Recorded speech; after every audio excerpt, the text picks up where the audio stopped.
cheating bastard. Get the fuck back out there, and you're further behind now. Yeah.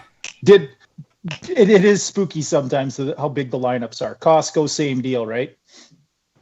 Insane. Absolutely insane. Anyway, let's talk about sports. So what are we going to talk about today, Heath?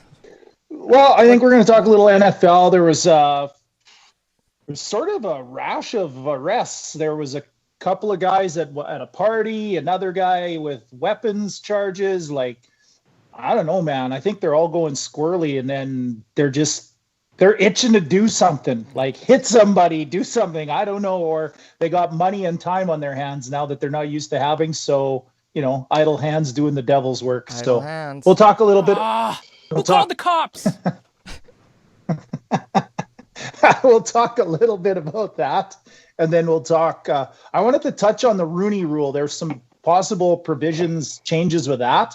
I think we need to maybe touch on that a little bit. Good idea. That's a rabbit hole you could go wicked far down, but we'll try to keep it reasonable, I guess. And then we definitely need to touch that though, for sure. Yeah, and me being a huge NFL guy, and I'm always been interested in politics and everything else, and with the pandemic going on and starting sports, and it's just there's so much content, and it's easy to find an angle or an opinion, but there's multiple angles to that, so we'll talk about a few anyway. And then the other one was the NHL's 24 teams format that's been rumored and soon to be released. Apparently it's coming soon, and host cities and all that, and we'll give our 2 cents on that.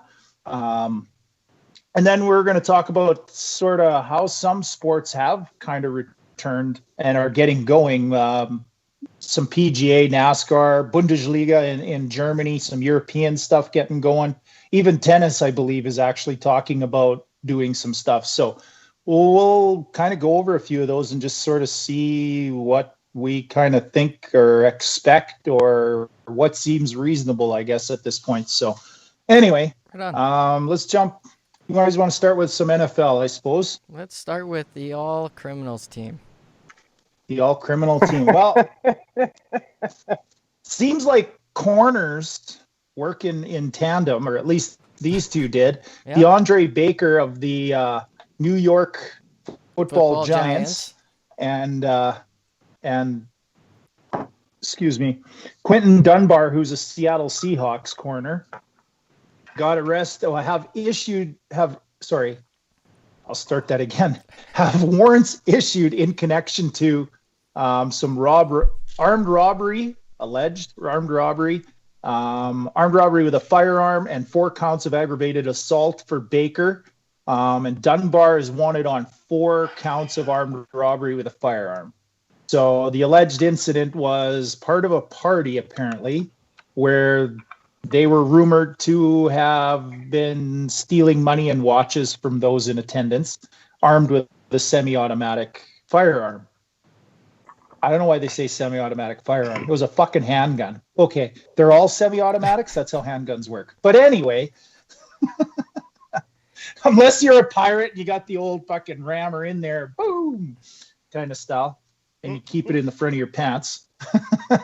But anyway, those two, apparently, the media came out and was just like, oh my God, what the hell are these? And it turns out there's a lot of witnesses now turning around saying they didn't do it. So this is going to be interesting how the NFL deals with it, how the courts deal with it. It's a bit of a he said, she said, but at the same time, you're like, why the fuck are you out at a party on a Thursday night when everybody's in lockdown? Who's having parties? Exactly. Who's going to these things? I don't know. I've never been to a party where a guy actually showed up with a gun. Maybe that's just the small town in me, but yeah, but they in Florida. They're in Florida. They don't. Well, things are so everybody's packing. The grade 6 kids pack even. So it's part of lunch. But I mean, even if they get to where they're not in trouble for actually, they're still going to have to answer for being there and being in that situation, right? Because it shows questionable. Just all the optics of it, not even knowing any of the details, sound really sketchy. Yeah, and I mean, and that's sort of the thing. Like, I mean, we all remember when Plaxico Burress, another New York Giant, shot himself in the leg. Right? Like, what a fucking buffoon. But I mean, there's all these things like the team will give you people that'll help, some protection, that kind of thing. They'll go with you, that kind of thing. Like, but at the same time, you're like, do you really think when you have that much money that it's a good idea to go out in sketch places doing sketch shit? Like, realistically, it could cost you your career. Like, look at Ray Lewis, right? I mean, bad place, bad time. He damn near never played another down of football again. Like, why run that risk is beyond me. Plaxico Burress going to the club with a gun in his fucking pocket. Like, come on. If it's that sketch, you got to pack heat. I don't think you need to be there. Well, and if you're Plaxico Burress, can't you afford somebody to look after you? Holy shit. They would provide it. The Giants would provide like drivers and everything. That was the story back then, is like they would look after you. They would help you out so you don't have to do this shit on your own. But at the same time, it's like, why be there? Never mind what happens. It's just, why are you even there? That's the baffling part to me, right?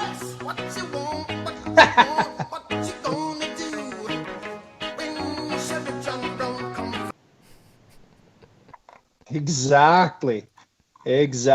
So, to me, it just, I think some of these guys got too much damn time on their hands, maybe what it boils down to. But, I mean, they're not the only two guys. I mean, who else was arrested this week? Defensive end with the Bills there. Defensive tackle Ed Oliver. That's the other DUI, one, right? and unlawfully carrying a weapon. And Cody Latimer. Yeah. Accused of felony discharge of a weapon in Inglewood, Colorado. So, I don't understand why they're going to places where they feel the need to have a gun. I'm all for guns, believe me. But at the same time, it's like, I don't go to places where I know that I'm going to need that kind of protection too. When I first started playing hockey and stuff, and we'd, go to tournaments, that kind of shit, and you're a little older and you're able to go out on your own, that kind of thing. A guy pulled me aside, and he's kind of a big deal in my life, I guess. But as a coach, that's kind of who I model myself after. But even when you're at a tournament with your kids, right? Nothing good happens after midnight. The parents are all sitting around the pool drinking. Yeah, go to your bed at midnight. Just go to your. After that, I wouldn't say that nothing liquored up good fucking single mom midnight. who's hitting on all the other hockey dads, or somebody says something about somebody's ice time. Like, it just goes off the rails. Nothing good happens after midnight. So have the ability to just not put yourself in those situations, right? Have the self-discipline. And these guys, to me, would have the self-discipline they've gotten to that level as an athlete. There must be some self-discipline in them. Have the self-discipline to get your ass home, or not say yes and go to all these sketch places. But right now, why? There's no certainty in their future. They have no purpose. They have all the means in the world and absolutely no aim, right? And probably no upbringing to teach them to not be in the wrong place at the wrong time. Not to teach them that nothing good happens after midnight. Sure, but I mean, a lot of these people say, like, hey, I was in trouble, or I could have been in trouble a lot, and was going down a dark path, and football kept me on the straight and narrow, right? And it keeps them disciplined. Well, all of a sudden, football is, who the fuck knows, right? And so where does your focus go? Like, all of a sudden you have the one thing that has maybe saved you and kept you all that time. All of a sudden you're like, well, fuck it. I got nothing left to help focus me, right? Right. Well, true. But I mean, these guys do get in trouble during football season. Just it's a little higher rate in the off season for some of the reasons you listed, right?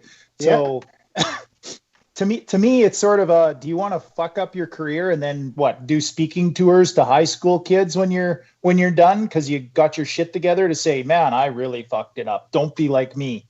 How many of these guys maybe had a guy come to their school when they were kids and give them that talk? Did they take the advice? No. Cause some people need to learn it the hard way, I guess. I don't know, but well, at least they can make a decent money on the speaking tours. Not NFL money, though. Not NFL money. But yeah, to me, it's just it maybe shows a little bit with having that many guys in a week. Kind of shit hits the fan and things go sideways, whatever you want to call it. It's like they might be getting a little stir crazy. And when you're cooped up, what's the first thing you do? Once you're released, like keep a dog in a kennel for a day. The second he gets out, what's he going to do? He's going to fucking run. He doesn't know where. He's just going to run. Why? Freedom. And that's what you're kind of seeing with the pandemic. The second they said, oh, here's phase 1, phase 2, we're going to let people go back out. They go a little further than, exactly. So, same with these guys. I think it's just they're a little more affluent when it comes to the cash, and they want to go party because they've been cooped up and they make poor decisions. So anyway, let's talk about the Rooney Rule. Oh. Enough about the shitheads. Let's talk about the owners. Okay. Oh wait, they're kind of shitheads too some days. Yeah, let's talk about the fucking people who are supposed to set examples for these young men who they pull up out of the gutters, right? Yeah, really.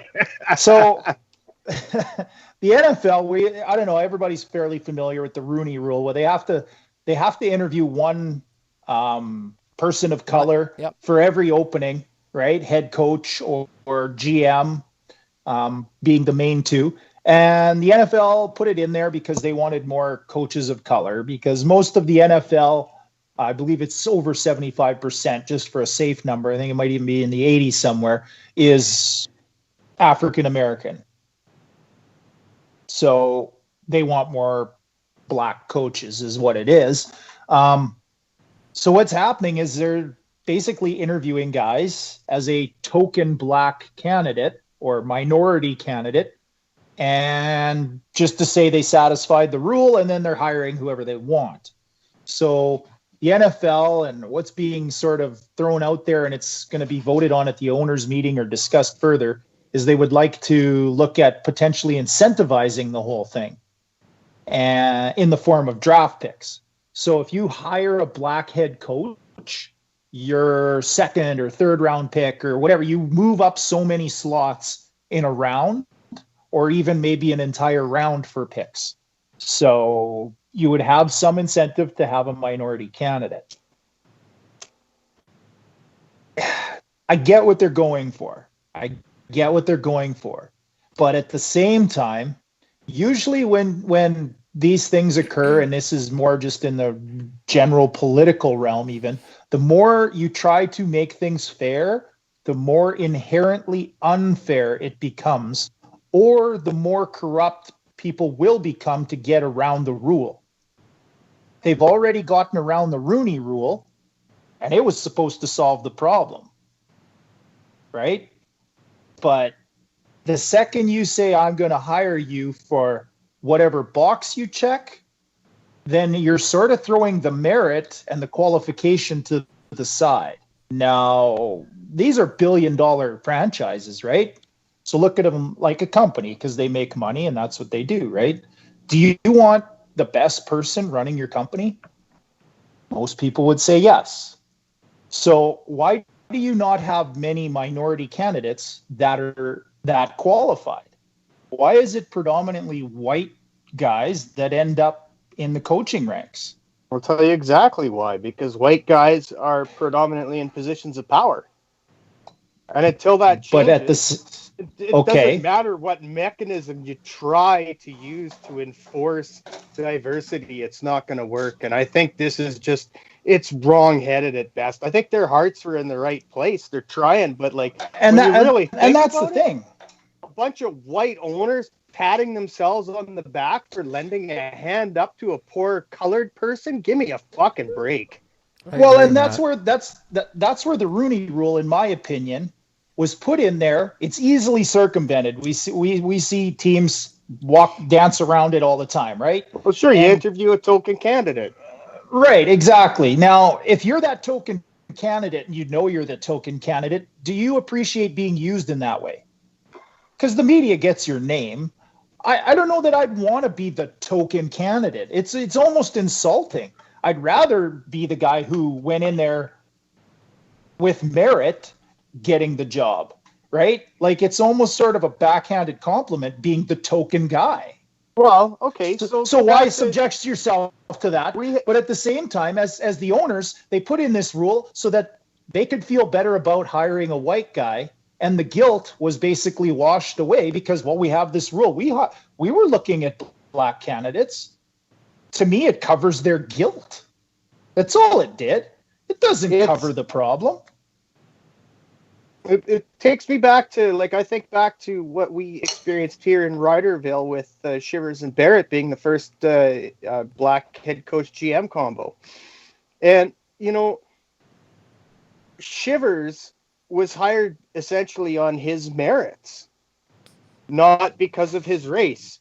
But then he turned around and in a way you can't really blame him because it's almost a reasonable pushback for some of the, generations of oppression that black people have seen, right? But I mean, no, and he made no bones about the fact that he pushed black people forward.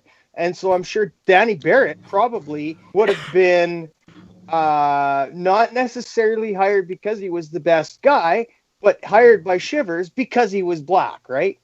Because he made no bones about that with a lot of players, right? Like, I'll take the black guy over the white guy every time. And its own, but at its own sort of base level, though, is that not racism? Oh, 100% it is. Right, but nobody calls anybody on it, right? Like, oh, fuck, Roy Shivers got called the R word a lot, I think. Right. Well, he's an interesting fellow, that guy, because he is. So but I mean, in one way, but yeah, the other way he's completely bigoted, right? Yeah, but it also further fuels that monster. That's the shitty part. Like, you can't call anything about a monster, but then at the other, one hand is saying, I got to fight the monster and I'm waving my sword, but the other has food in it for the monster. Like, right. Yeah. Somebody has to stop the cycle and just say, I don't give a shit. I really don't give a shit. It's merit and merit alone. But the more, and there's one person, we all know who Morgan Freeman is, right? No. You ever get a chance? Maybe he'll narrate this one day. He's maybe narrated a few shows. Yeah. But I mean, Morgan Freeman, you don't see a lot of him out there. He's a pretty prominent person in the black community. The way to get rid of racism, if you ask Morgan Freeman, stop talking about it. Stop talking about it. The second you bring it up and say it and put it in someone's face, that's what they're thinking about. They're not thinking about the individual. They're thinking about what he looks like. And there is some merit to that, though, too, right? So hiring a black guy or hiring a white guy, just hire the best guy. Black and white isn't the issue. The best guy or the worst guy. It might be to some of those owners, though. What's that? It might be to some of those owners, though. You can't say that the black and white means nothing to them. It might. There seems to be a reason that they're trying to do something in the league. So why are they trying to do something? Because everybody's pushing them to be more woke and they need to become more 21st century. It's too much of an old boys club. Just like the boardrooms of the world, right? In the corporate world, they're not gender diverse enough. People are pushing for it. But at the same time, part of the reason some industries maybe can and some can't is availability. And that was kind of my thing with the Rooney Rule, is there's some availability of good black assistant coaches who could be interviewed and become head coaches. But there isn't even enough position coaches that are black people or minority people. Right. Why is that? So exactly. I think what Matt's trying to get at is it stems way before that. So probably black coaches aren't getting the opportunities at a high school level and then at a college level in order to move their way up, in order to have an opportunity at an assistant coaching job in the NFL and then a head coaching job. So to me, you look at some of the guys like Roy Shivers was a good football player, became a front office guy, right? Danny Barrett was a quarterback, became a front office guy, a head coach, whatever, right? Mm-hmm. I mean, some of these guys come from not good upbringings, right? A lot of guys, black and white, actually. But I mean, they come into the league and you made it. You made it. You can get out of your neighborhood. You can get your mom or dad a car or whatever, right? Like you made it. Do you want to go back and give back to where you came from? Because you know how hard it is for those kids making it. I see Emmitt Smith. I see Primetime. There's a lot of very good 50-plus-year-old black athletes who are NFL players, very good NFL players. I'm not saying Wayne Gretzky wasn't a good head coach, right? I mean, not everybody can come back and coach just because they were a good player. But why aren't any of these prominent NFLers, ex-NFLers, coming back to be head coaches? Maybe because they got their money. They got their money. It was a means to an end. I think Jerry Rice would be starting off to coach. So are you saying that some of them go back and do it at the high school level to give back to the kids that they once were, though, too, right? So, I mean, there's a cycle there that maybe needs to be broken, that they don't go back to their communities and coach high school. I'm going to bring them in as an assistant tight ends coach and get them started at this level coaching. Because let's face it, a coach who played at a high level has a little more clout, a little more merit, a little more experience. Right. He can at least teach him how to be a pro, right? So to me, they've got an instant credibility with their charges, right? Exactly. So to me, I think if you want to see more minority hires as a head coach, get them started where almost every coach starts, at the bottom. Incentivize it at the bottom to hire those guys there, to get them the chops and the experience so they can grow with the game on that side of the ball. To me, that makes more sense, because if you just have a ton of options, the cream will rise to the top. They were high-end athletes. They know how to work. They know how to be disciplined. They know how to be pros. They know football. Why wouldn't that guy come up very quickly through the ranks? This is why I agree with you there, Heath, is we all know the NFL and how they work. If somebody is going to give them an advantage and help them win more games, they don't care if they are a fucking alien, let alone what color they are. They are going to hire those people. So I think it may have a lot more to do with the opportunity, that there just isn't enough. Because it seems to be, even when it is for the Rooney Rule, who gets interviewed? Marvin Lewis? Every time? Now he's your token. Yeah. But how many times does Marvin Lewis say, I'm going to come do it? Back. No. So I think Tony Dungy got talked to from some teams over the years, because he's been rumored for years and years and years, right? But he was a very good head coach.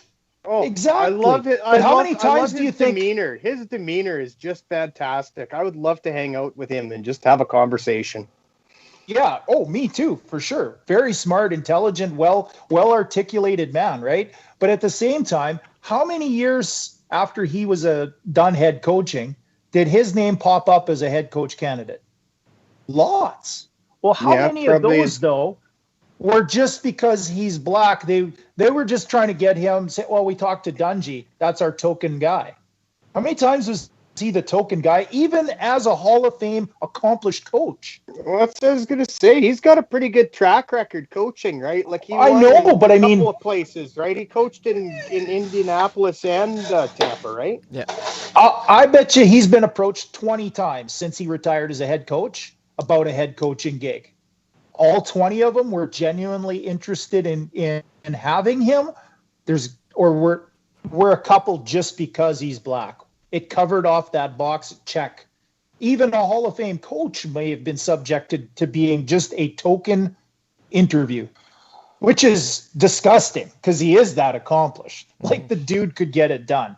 So, in my mind, they need to bring it up from the bottom. There's a cycle even within the NFL of these guys going back to their communities. And I mean, hey, everybody wants to go home, be a big deal, have the money to do whatever you want, help kids because you knew how hard it was. There's absolutely tons of respect for those guys.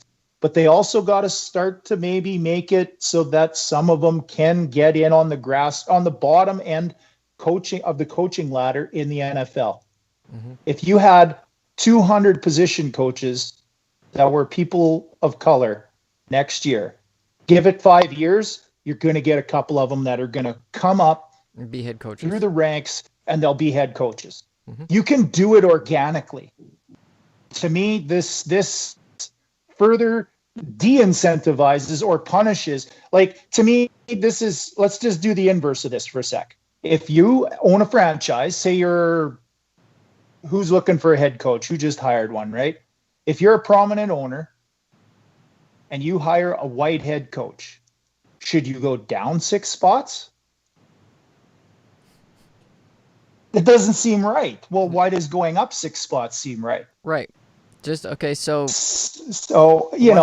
our loyal listener Brendolyn says, now that we're back at that part of this conversation, she says, yep, they'll hire the coach of color, up their draft pick, and then a few games in, fire them, and then they got their pick anyways. Well, and that kind of leads me to the next kind of guy I wanted to talk about it in terms of like a minority hire as a head coach. Hugh Jackson with the Browns. He went 0-16, and because he was a minority hire, and they were there was a lot of outcry over firing him. They fired a black head coach. And it's like, the guy went 0-16. You literally can't get any fucking worse. How bad does he have to be? Like, because he's black, he gets to keep his job? No, he got fired because he sucked. That's it. He could have been an alien, like you said, Kyle. Like, realistically, the NFL he shouldn't have got the next year. And he did. He started the next year. So, to me, there's a different way to do it. Maybe a better way to do it, but I think you're right. If you work from the ground up, that's going to help, right? Because it's like a snowball rolling downhill. Once somebody does sneak in there and they have respect for it. Another thing the NFL is notorious for is their fucking copycats, right? Somebody does the Wildcat, all of a sudden, guess what the fucking new wave is across the NFL, right? It doesn't matter what the hell the trend is, they want to jump on it. And so if you're getting a success from these new young black head coaches, guess what's going to start happening? So all you need is to kind of get the foot in the door, I think, and then it's like a snowball rolling downhill. But I think you're right. It's got to start at the grassroots because we really need to get that foot in the door because it's just not there yet. But one of the things that really is needed, though, is to come at it from the other end. We have to get more minority people in power. But how do you do that? Because there's not enough fucking absurdly rich minorities that want to own football Oprah needs teams, to buy an NFL team. Who does? Well, Oprah has enough money. Oh, well, Jay-Z. Yeah, should be a great one. Jay-Z was going to buy one. Jay-Z could buy an NFL. Sure, that's what they need Carolina. to do. I'm betting the rest of the owners wouldn't let Jay-Z buy a team. Well, part of it is, and I was going to say, and Jay-Z might be a guy because he owns the team. It's maybe a little easier to recruit free agents, right? Like, you look at a place like New England, guys when they started winning championships, people would show up in New England on pennies on the dollar. Why? I want to win. I want to win, right? So reputation sometimes is a big deal. Now, if you can get an Emmitt Smith to come up through the ranks and in 5 years become an OC and become a head coach, how cool would it be to play for Emmitt Smith? What about Nick Lewis? Or Nick Lewis, right? But these guys really know the game, and they can relate to the player because they were a player. And that's the thing nowadays that I think is missing with some of these coaches. And you see the dinosaur coaches go by the wayside. It's because they can't relate to the players. Who better to relate to a player than a player? to me, it would be a recruiting tool, if nothing else, right? Like, we're going to give you $20 million a year. They'll give you $20 million. Oh, wait a minute. My head coach is Emmitt Smith. Yeah. He'll know how to make you a success on and off the field. Yeah. I'm signing there. Maybe. So, maybe, in theory, but I mean, if he's legitimately got the merit and he gets to that point, there is a slight advantage, right? Wayne Gretzky should have been the greatest coach ever then. He was a terrible coach.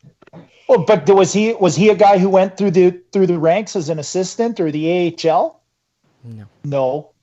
Maybe he should have, right? But he was also a guy who was renowned for not thinking like just about anybody else who ever played, right? So it's going to be difficult for him to transfer that knowledge, right? Yeah. How do I communicate that to you? That's often a problem. Is the guys who are so super talented don't understand why other people can't do what they can do.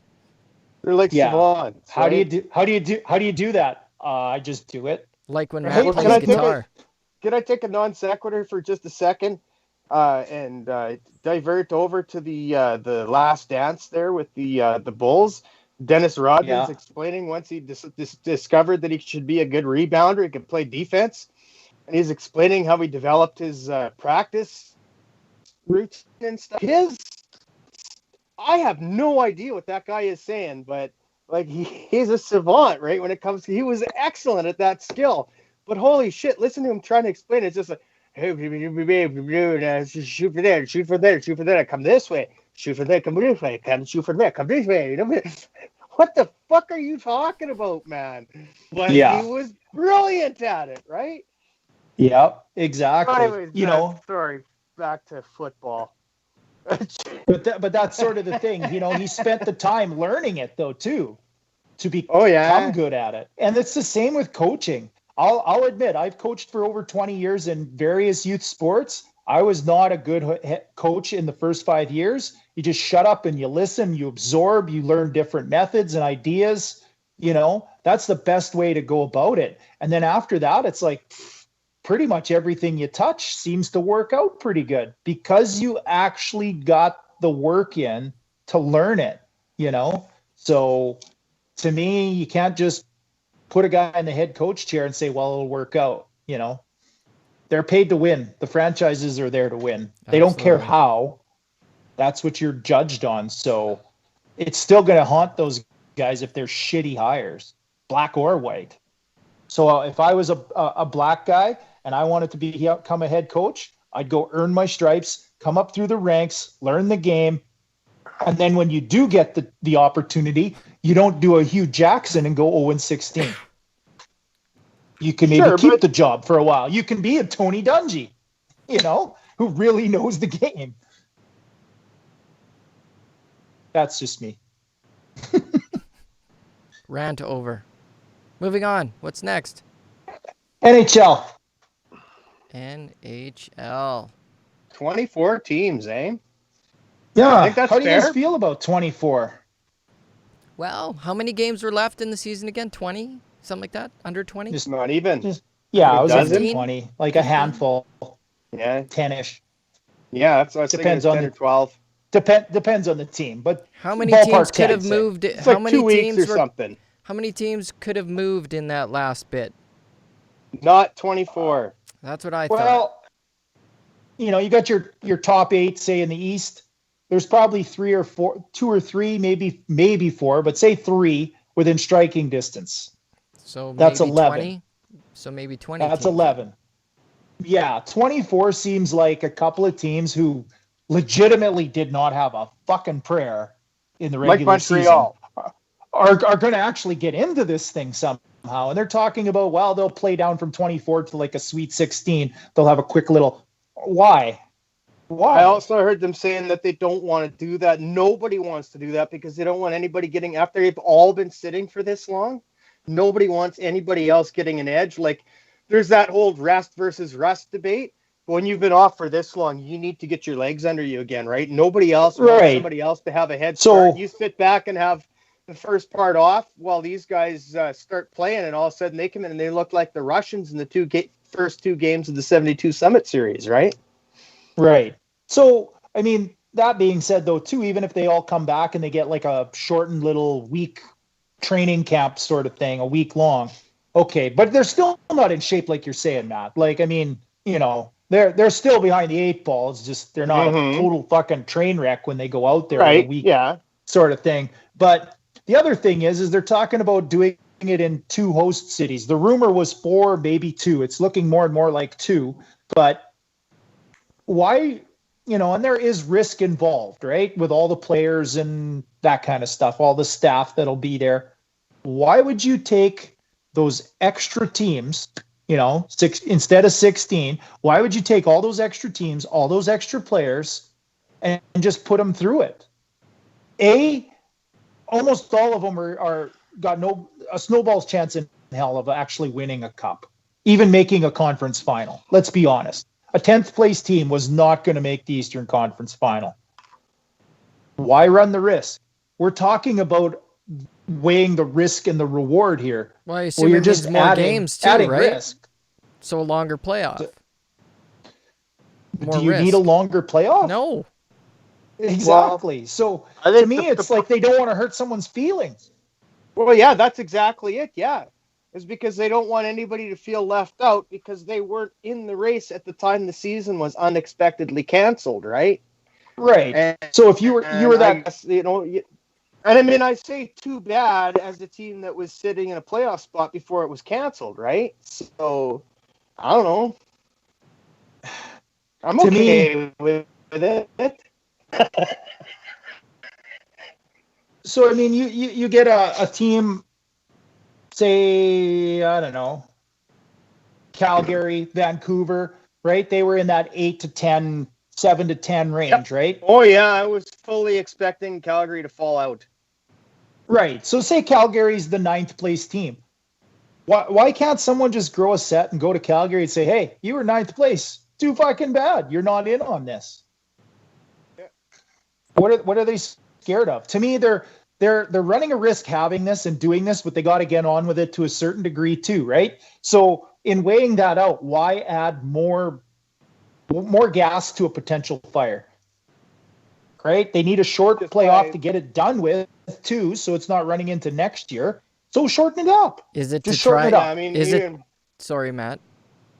No, I was going to say, even from a public health perspective, really, though, more from even a competition perspective, you're talking, right? Like, why make it worse?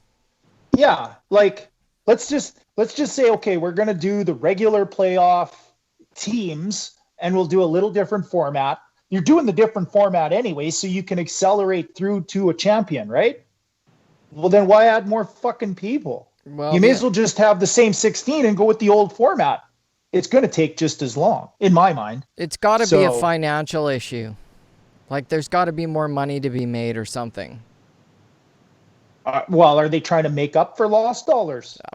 I would think that that's like certainly something they're thinking about. I would assume so. I mean, the playoffs are a big moneymaker for the NHL, right? As a league. For a lot of people. Well, for any league, free playoffs is where it's at. Goes on a... Yeah. Yeah. But I mean, I don't know. Did they do? They don't do the same thing as the CFL does, do they? Where the club can buy the rights or anything like that? It's like the league owns those playoff games, do they not? I would think. Yeah. So, yeah. So I mean, to me, if you're trying, and I get it, everybody's losing money in this thing, companies, people, jobs, all that shit. But you know what? Like, the thing that pisses me off is, in small part, or you know, with all of this, and even companies, you listen to the news, right? It's the blatant profiteering off of someone's misery or desperation. We're all desperate for sports. People want to be entertained again, and that's fair, and that's fine. But it doesn't mean you've now earned the right to exploit me in some way for extra dollars. We talked about, you know, the race for being first back into the market, right? Who is going to maybe gain fans from something like that? To me, having more games or this bigger format or a longer format to come to a champion is just a grab for the money you lost. And I don't like it because there is still risk and reward that needs to be weighed out. And, you know, there's athletes and one in Washington was speaking out against Bettman and saying, this is bullshit. To me, if a guy doesn't want to be there, he shouldn't have to be there, first of all. Nobody should have it held against them if they don't want to partake in a playoff, NBA, NHL. But beyond that, why are you making it that long? It's greedy. It's unnecessary. It's more risk than reward. To me, I hope that if they do it, it hurts them in some way. Not that people get hurt, but it financially makes a dent in their bottom line in a negative way more than positive. Or they don't get all that they were looking for. It's a little obscene. Yeah, but I agree. Well, I mean, it's almost It's almost taken playoff qualification to the CFL level, eh? Hey, everybody gets in. Yeah. Except you two, you're ugly. You get out, and then these guys will play. Yeah. Oh, by the way, if you want to play on the other side of the country, you can. Yeah. To me, it's greed. There's a little bit of greed there still. So we'll see what the announcement brings. Sounds like a lot of players are okay with the format. Didn't really hear too many say the 24-team thing seemed right. But, I mean, these guys are hockey players. They just want to play hockey. They want to get back to doing what they do. So, probably want some money, too. Yeah. NBA's got a few more guys that are a little more vocal about whether they should or shouldn't or that kind of thing. So, well, I'll be glued to the TV, hopefully, when the NHL does finally announce it. I'd love to see hockey back. It would be very cool. But you got to do it smart. You're going to lose money. Everybody's losing money. We're all in this boat together, right? So, well, at this point, if you're the NHL, aren't you just trying to lose as little money as possible? Aren't we all? Yeah, like just slow it down, right? Yeah. So, yeah, but what I feel like is they're trying to come out ahead or at least breaking even. And it's like nobody's really breaking even. Like, just watch the news last 8-9 weeks. Nobody's breaking even. We're all taking it on the chin. Take your fucking piece of it on the chin. Get on with shit. Like, I think that's what they're trying to do. Just yeah. It's whether it's the dollars pushing the agenda, or is it actually because you want to get your business back and going for the people and the employees. Well, speaking of dollars, that's one of the reasons that was mentioned that the NHL actually is still interested in trying to have 2 hub cities in Canada as well as 2 in the U.S. That was the other one. It would be cheaper, right? Because of the relative strength of the American dollar. So, I mean, there's that, but Bettman was very, very frank about the fact that basically their future lies in other people's hands, right? Like, it's going to be up to the regulators of both countries to ultimately resolve this for them, I think is what he said. And I was like, wow, that's pretty meaningful language coming from somebody who typically controls a situation, right? To be saying, yeah, we're going to essentially have these decisions made for us at some point. That's kind of how everybody is sitting, right? Yep. Right. And to speak to that just a hair more, though, is what are the 4 cities you're picking? Are they big centers? And do they need to be big centers? Because if you're not going to have fans, you just need a 200-foot piece of ice. You don't need an entire arena. You can do that in a smaller center.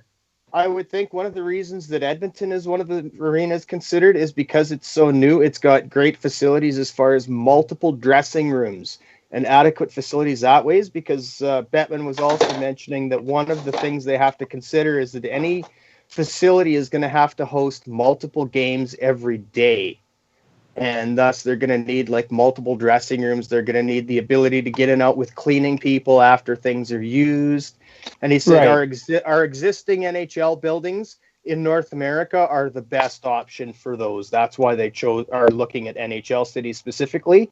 But I know I did hear that Edmonton was under consideration. That would make sense. Why, right? Just same reason that the CFL has been talked about with Mosaic Stadium, right?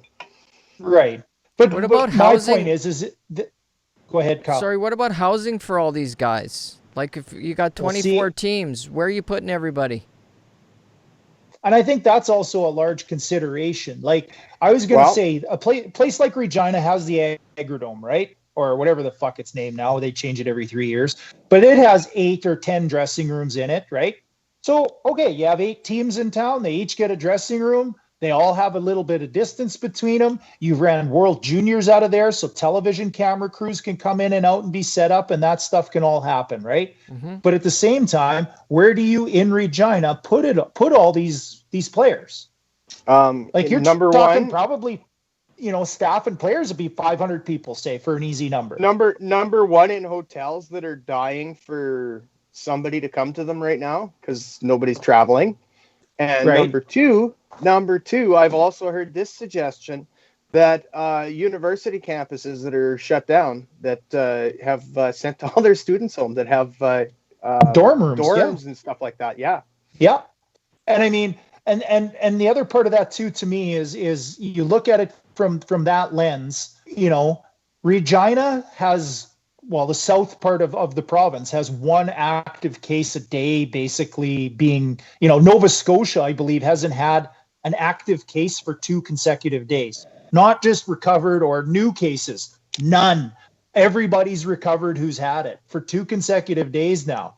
Well, that's the kind of place maybe you want to take your athletes, play in the smaller venue, and you don't have a COVID-19 threat, as big of a threat, hanging over your back, right? Because, I mean, there's some pretty prominent players, one of them being a Leaf, that said, what if somebody dies? Well, maybe the best way to mitigate the risk is don't put them in a community that it was kind of a big deal in. Don't put them in New York. Don't put them in California. Don't put them in Toronto. They had a shitstorm, right? I already read that Andrew Cuomo is advertising that he's open for business with pro sports leagues. They want to talk. Same with Florida now. Like, what the hell? Where did you come from being so reasonable all of a sudden to being open for business? And good on him. He wants to come back and have business, but at the same time, you have a product if you're Gary Bettman, and your product is as much the players as anything else. You cannot run that risk. I would make it as risk-free as I could for my athletes. So put them in Nova Scotia in a smaller building. Put them in Regina in a smaller building, and away you go. Put them in places that don't have a COVID-19 issue as large as some of the places they're even talking about. Because out of the 4, like even the NBA is talking about doing it in Vegas. They have empty hotels there. They can quarantine the hotel for just NBA guys, and away they go. Okay, but it's also a very large city, and these guys walking down the street, whatever else, like yada, yada, yada. Well, that's the thing. Are they going to be allowed to walk down the street, yada, yada, yada? No, they're not going to be able to move. Did you read the NBA or the Major League Baseball, their list of things that they're going to be dealing with? Like, they're not allowed to take Ubers, subways, buses. They're not allowed to eat at restaurants when they're on road trips. What's a road trip? But what about families? Isn't everything a road trip?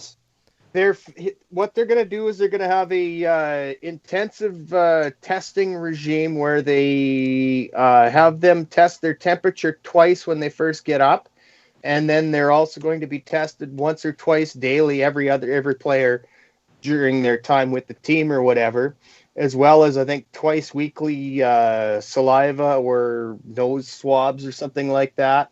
And then they're also going to make any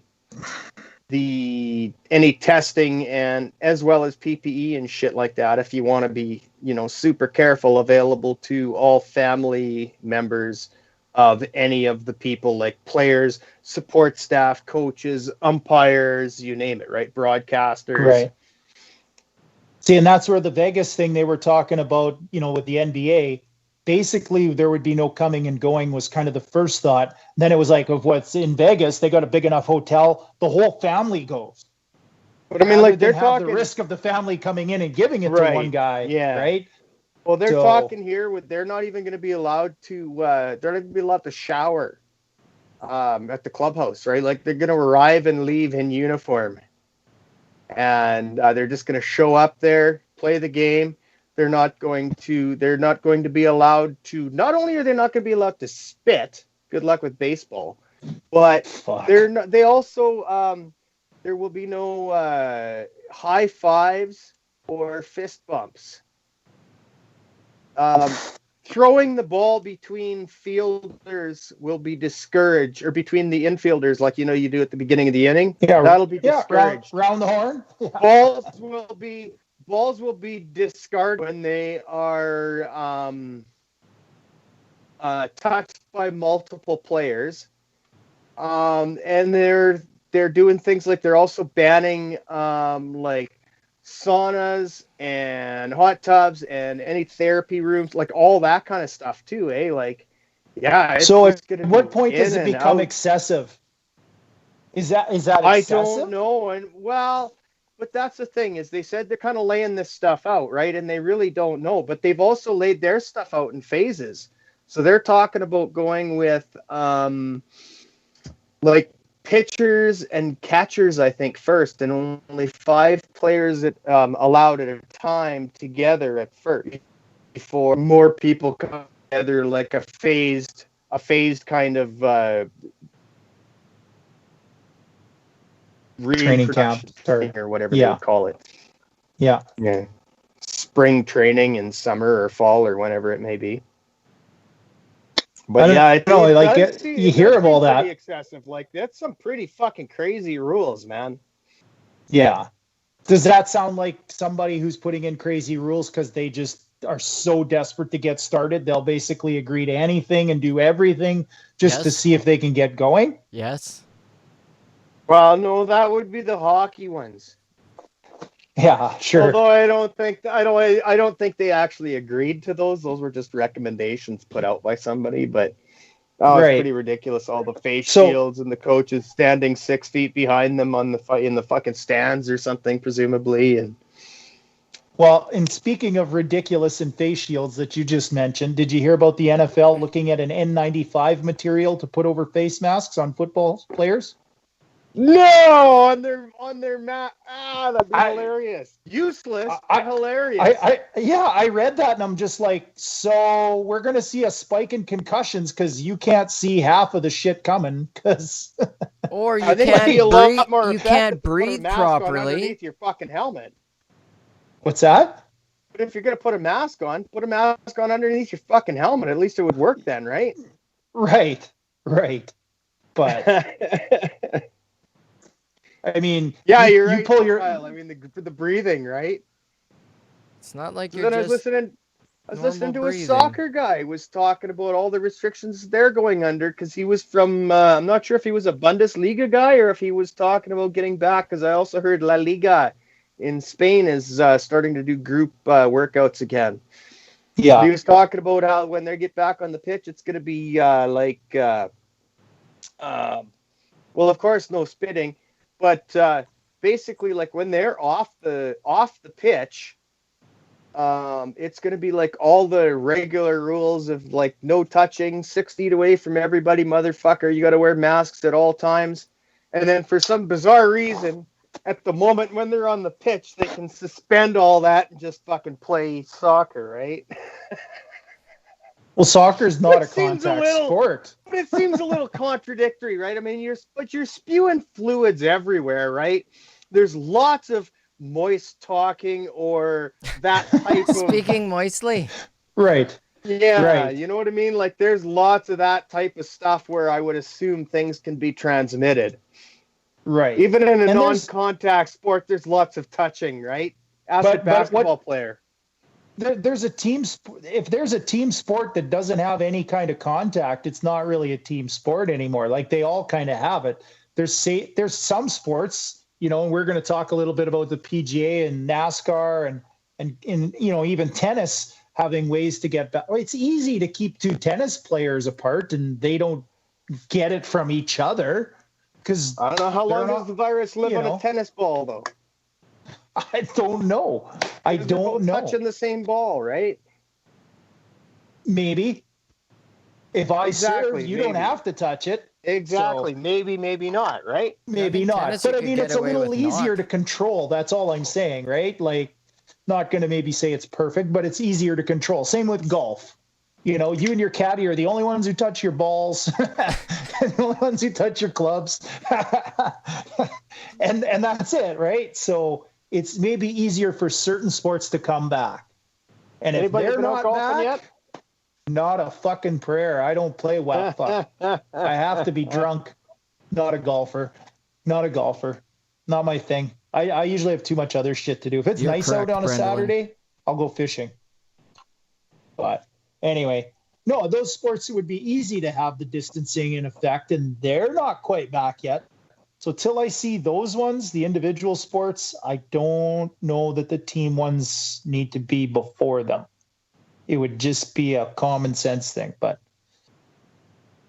who knows? Who knows? It has come to fruition now that they've pulled off a week of the Bundesliga. I think they've been playing for at least a couple of weeks of South Korean baseball. Yeah. Yeah, I think they're in their second week now. Well, and see, here's the other part of it, though. Talk about being first to market. I'm hearing on the radio about teams that I never fucking heard of, leagues that I never heard of, right? Yeah, exactly. And I mean, that's to fill a void because some people out there are desperately craving some form of sports entertainment. And there's the advantage of being first to market because there are going to be some people who they can grab and stick, right? Yeah, potentially, for sure. But yeah, well, we'll see. I don't know. But you're going to see a lot of shit in the next month is my anticipating. That's what I'm anticipating is you're going to have rules and shit that every major sports league in North America, at least where we are, is going to come out and say, this is our plan. This is how we're going to do it. You know, you're going to see it all in the next month. NFL to CFL to whatever it is, they're going to have they have to roll out a plan in the next month. So it'll be interesting. We'll have lots to dissect as to whose plan is smart or not smart. NHL, 24 teams when you should have 16, you know, host cities like Las Vegas for the NBA and how they maybe go about that. You know, it's so hard because it is hard because it's everything is so up in the air. So any plan you have has to be subject to amendment, right? So do you make your plan really complicated with a whole shitload of contingencies, or do you keep it really simple so it's super flexible? Well, to me, I think flexible, and because there's so much uncertainty, you don't know what's coming. So if you can't maneuver, you're kind of screwed, right? Like the ability to maneuver through this is kind of key, you know. I read Major League Baseball set out a 67-page operations manual. Holy Is that fuck. Simple? No. In fact, they further complicated a complicated problem. To me, a lot of this goes away if you can test for antibodies in the general public or even within the athletic community and just have a better, it would unmask so much to have that information in front of you. Because now you can truly judge what to do next, but what actually was useful in doing prior. You can't really assess, like, you know, I said it before, you can't assess and throw a lot of blame at any government, you know, because, well, they don't know what the fuck they're dealing with. Anything could be right. A lot of things can be wrong. You don't know. Well, the only way to really find out if they screwed up or caused too much panic or not enough panic is to know how far this thing really went. Antibody testing would tell you a great deal. If 90% of your athletes tested as having antibodies, what would you worry about? Yeah, the likelihood is low. Right? So to me, that's the next step. Not just their plans, but even in the general public. Antibody testing and then no. So anyway. I think we lost Matt. Did we? Yeah, Matt will be right back. 4-ounce bladder? Nope, nothing to do with bladders. With an 8-ounce drink? Nope, little phone issue that the charger that I set up before I started doesn't seem to be producing a charge to my phone. You don't need much charge left, buddy. Well, but I'm thinking I may not make it. Well, anyway, I don't know. I think that's pretty close to a show. What I just wanted to ask, or just anything you guys want to talk? one little note from the good old CFL that I heard or saw on the ticker before the show started, that the PA has been talking with some 3 MLAs, I believe, or MPs, I mean, since they had a players meeting, I guess. Yeah. So that's good news. Because I think that was certainly a sticking point if they did want any of the politicians on their side to get some money, is the players needed to be involved, and just thought I'd throw that out there. And there was one MP too that came out and said a little while back that it's like, well, he doesn't want our, Canadian dollars going to American players. Right. And you're just like, I've heard pretty much universal outrage over that one. But I mean, whatever. To me, that was the most ridiculous thing ever. Maybe to come out and say, because it's like, do you know how many people work in the CFL? How many Canadian dollars are at stake in the CFL? It's an exclusively Canadian league. There isn't too many leagues that are exclusively a league within one country, other than maybe soccer, right?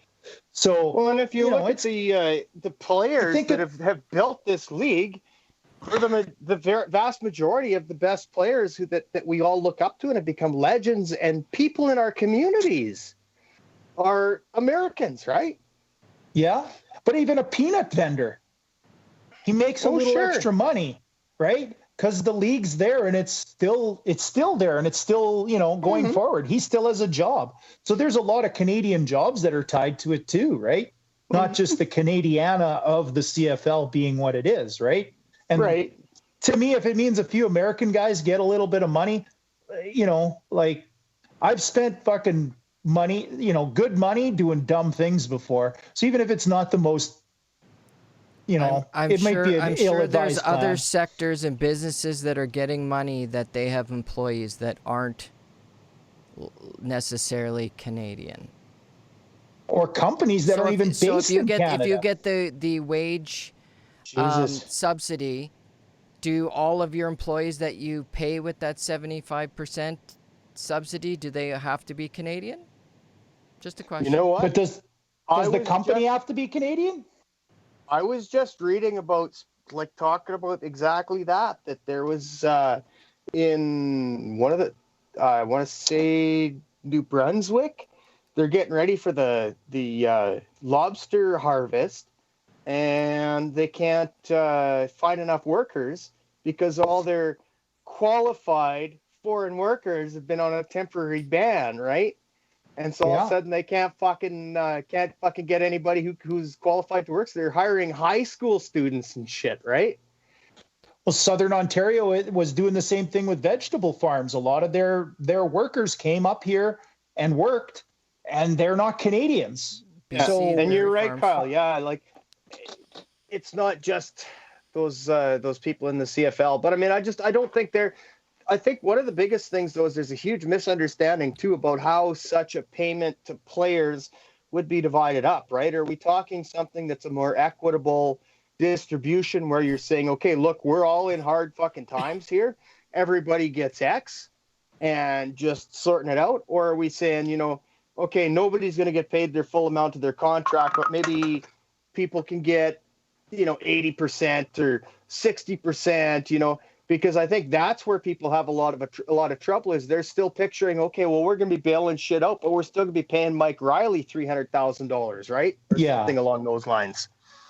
I'm pinching pennies. They should have to pinch a little too, right? I think there's definitely that sentiment out there, right? Right. And there seems to be I don't think anybody's really come out and said what any kind of a structure would look like. Like even Ambrosi seemed really general or vague in his presentation to Parliament as to what his vision of, he says, we need this money. And I'm presuming from the sounds of it, he did kind of lay out how badly they lose money on a regular basis. But moving forward, I'm not sure he really said, here's what we need the money to cover, and here's where we're going to spend it, and here's why. Yeah, I made mention of it last week, right? What a partnership moving forward looks like, right? Like that part was really vague too. Well, at the point that he made that presentation, right, or was asking the government, presenting to them, he hadn't talked to the CFLPA. Right. So, now how do you have any kind of a plan when you're out there talking about I need money? Like, you don't even know if your players are willing to roll back a salary by 20%, 30%. He has no idea what those costs are. Well, then how do you know what you're asking for? Like, you're just hoping they'll just hand a wallet over and you'll just get a credit card and you can fucking rack it up and bring it back when it melts. Like, the fact of the matter is, though, it's not like they don't really have a choice as to whether or not the players, don't really have a choice as to whether or not they want to roll their salary back by X. If it's mandated upon them, it's mandated upon them, and they'll have a choice to either take it or leave it, right? It's not like they're making their salary right now because there is no season to fulfill their contract. Well, but depends on the language of their contract. It can't be. Well, they're all standard CFL contracts, right? Yeah, but is there a clause in there that says an act of God makes your contract null and void, or like that's essentially what we're dealing with, right? Like, I'm sure there's no clause for a pandemic at the PA for any contract or in the agreement that they have. But take it or leave it is maybe how it would be presented. But the union might fight that. They get though too, right? They get game checks. If there's no fucking game, they don't get a check. That's how it works, as far as I understand it. Mm-hmm. Aside from predetermined bonuses that happen on given dates. Right. So, but even in that same vein, how many games are we going to have? I don't know. That's like if you ask the PA, they don't know because nobody's Ambrosi. About. Well, we know it's going to be severely truncated at best, right? Right, but how much? The most likely scenario is a canceled season. Exactly. Well, and then who knows? Having said that, happen. How do you even host a season when you have somebody who can't even talk to all parties involved and come up with a fucking plan? I think their problem isn't the pandemic, it's their logistics and their organization as an organization. That seems to be their bigger impeding factor. They don't know how much they need. They don't know what they're going to spend it on. But I do know I need it. Well, fuck. Sounds would like you hand your kid $100 and just say, well, I'll come back by supper time? That's essentially what they're hoping somebody will do. To contrast that, what do you think of David Silver's leadership then? I've heard nothing but good things about him as far as comparatively, as far as the reaction throughout this whole crisis. Even before that, going into it, he seems to be pretty well respected. I think he spends a lot of time getting the temperature of all parties involved with his league. I think he's just that guy. That's pretty important. But not just the owners. Yeah. See, and that's where, out of all the commissioners of all the major sports, to me, he is the top guy. Like, we're not going to talk dollars and cents, but in terms of just managing and being well-liked by all parties, he's probably the guy. Bettman isn't terribly loved by players. No, but he makes no bones about the fact that he owns – the owners are basically the ones he's there to cater to. Goodell, the same thing. He's kind of a dink to players, to be honest. And I don't understand. Maybe he was just a failed athlete as a kid, and he doesn't like them because they're good at things he wasn't good at. I don't know. He realizes he gets to own them as a rich guy, right? Right. I guess, But there's a bit of a disconnect with Goodell, but I don't really see him. He's that stuffy lawyer type, and so is Bettman. And I don't think they relate to guys, who came from very humble beginnings. Who was the CFL? They don't have that relatability. Right before Ambrosi. What was the guy we had just before Ambrosi, CFL? Tom Wright? No, Tom Wright was a while ago. The Jeffrey Orridge. Right. He was Jeffrey terrible. Orridge, There's another guy. He only lasted a couple of years, right? I think a year and a half, maybe. He did not. That's a guy who did not know how to catch the pulse of your organization. Yeah, big time. And to me, you've got to have that ability to do the boardroom stuff and do the financial stuff and keep the owners happy and make TV contracts happen. But you got to have players that are buying into what's going on. They got to have the players believing that's the right guy too, right? Like the CFL's kind of bad for having infighting at the PA level, but they also don't maybe always have a guy who's relatable as the commissioner either to maybe help bridge that gap or overcome that shortfall, right? So, to me, Goodell, he's severely lacking, and so is Bettman. They're just too stuffy, too suit and boardroom. And they do great things for the owners, but they're not relatable guys. In fact, if it was me, and we'll play this game, if you could sit down and have a beer, list them in order, who you'd most like and least like to have a beer with out of, any commissioner, current commissioner of any league. Goodell's not at the top of my list. He's not. It's not at the Silver's bottom, probably, like. I would assume Silver just because of what I've heard about him. And like I said, I don't know a lot about him. I've heard a lot of really, really positive things about him. He had some. It seems like a relatable guy.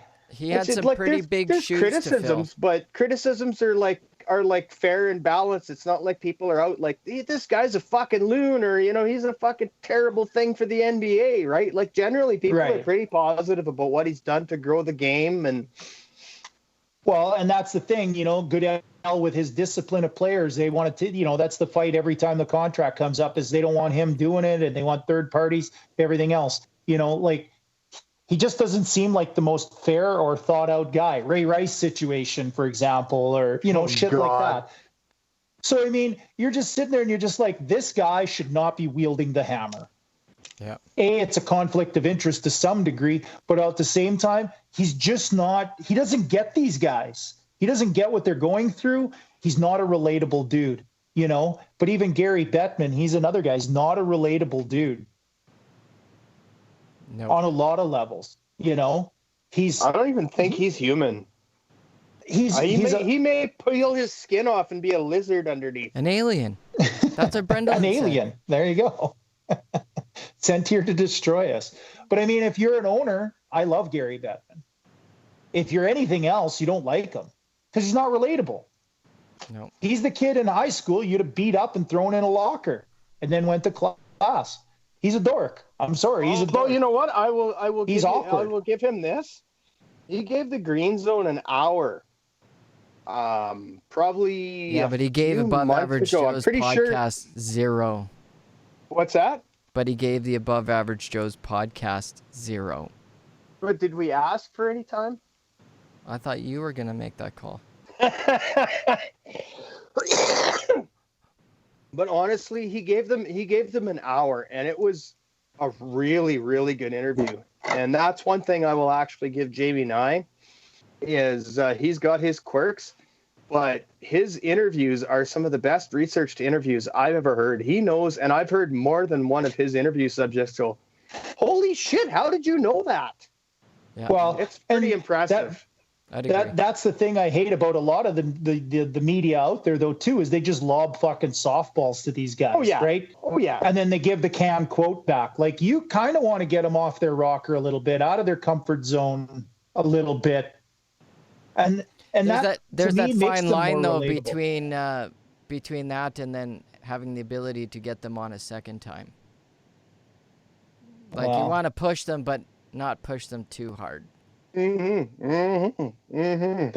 that's where you see a guy like Ron McLean, who basically used to go at Bettman very, very early on in Bettman's career as the commissioner. He went at him pretty hard, pretty often, and they didn't do a whole lot of one-on-one interviews. And the last 10 years, for whatever reason, they've done more of them. But I mean, I think they both have good intentions for the game, but they come at the game at different areas and different levels and different angles, right? So, he asked some tough questions. He put him on the spot. And I think maybe when you're brand new, like Bettman was at one point, a guy like McLean asking you tough questions makes you uncomfortable. And you don't do interviews if they make you uncomfortable. And like Kyle said, you won't do a second one, right? So you're going to start to avoid it. So yeah, it'd be interesting to see if Jamie Nye gets him on ever again. Yeah, because he does do a good job. But I mean, if he made him uncomfortable, he'll just run. No, and honestly, I don't think it was a hard interview. It was just well researched. I mean, he knew some stuff about him, and Bettman was really forthcoming, and he came off surprisingly well. I was very impressed with Bettman during that interview. And Bettman will win a lot of, kudos in my book if he goes on Spit and Chicklets and lets those guys fucking lay into him a little bit. That would be cool. They've been doing, they do a lot of hockey guys. So do the commish. See what happens. Yeah, I don't know. It seems like a Mark Cuban guy might be more likely to go on something like Spit and Chicklets than Gary Bettman. I don't know. Yeah, but if you want to up your relatable, cool factor. Great. Yeah, you got to go on something like that. So. Yeah. Or the above average Joes will ask the tough questions. That's right. You'll never come back. Hey, before we go, I got one thing too. So you do yours and then I'll do mine. Mine's a real short one, but it's really funny. Did you guys hear the South Korean baseball league apologized because they had not only some cardboard cutouts in the stands, but they also had these mannequins, and it turns out they were sex dolls. Some of these mannequins were holding signs for a company that sells sex dolls. Nice. Did they all have an amazed look on their face? Marketing at their best. They were surprisingly like. That's totally the thumbnail now, Heath. Right. But anyways, I thought that was pretty hilarious. That was a great headline from this past week. Right on. They apologized for using the sex dolls in the. Were they physical distancing the sex dolls? They were generally pretty spread out, yeah. Well, there. So what's the problem then? No pun intended. Pretty spread out, nice. Well, I've just got N95s on. I just got one thing to end the show with. It's an early happy birthday to Maddie, whose birthday is tomorrow. Oh, thanks, buddy. Happy birthday, buddy. Happy birthday, Maddie. Matt turns 29 73 tomorrow. 73. Looks pretty good for 73. Yeah, I guess he'll be 45 tomorrow. Big 4-5. Just a year younger than you, buddy. Time for a midlife crisis, I think. A second one. You've already had your first one? I haven't had my first one yet. When I got divorced fucking 15 years ago. Yeah, it's not a midlife crisis. That's just a beginning. When you're 30 years old dating 19-year-olds, that's a midlife crisis. Well, that's something. But that's for another show where we talk about Matt's. That's where we talk about my fucking issues. Matt's 30s and his whatever you want to call it, awakenings. But until then, we're the Above Average Joes, and we'll catch you next time. Laters. Laters. Thanks, guys. Laters.